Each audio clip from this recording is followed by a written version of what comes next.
Në fshatin Gorozhub të Hasit u bë inaugurimi I ndërtimit të rrugës Pog-Gorozhub, duke hapur përfundimisht ndarjen mes Kosovës dhe Shqipërisë. Dikur dy fshatrat ndaheshin me tela me gjemba dhe me traun e hekurt, ndërsa sot gjithçka është e lirë.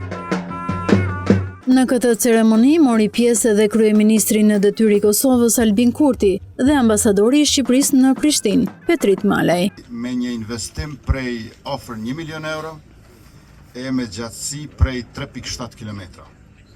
Kjo rrugë I lidh dy komunitete që historikisht kanë qenë një. Fshatrat Gorozhub dhe Pogaj, të cilët I bashkojnë familja, tradita dhe jeta e përditshme. Lidhja jonë me Shqipërinë nuk është vetëm historike e shpirtërore, ajo duhet të jetë edhe fizike. Nuk inaugurojmë thjesht një rrugë, ne hapim një kapitull të ri në dobit kombit tonë. Rruga Gorozhub Pogaj është më shumë se sa asfalt apo gur. Është një urë që lidh dy fshatra, dy treva, dy anë të një kombi.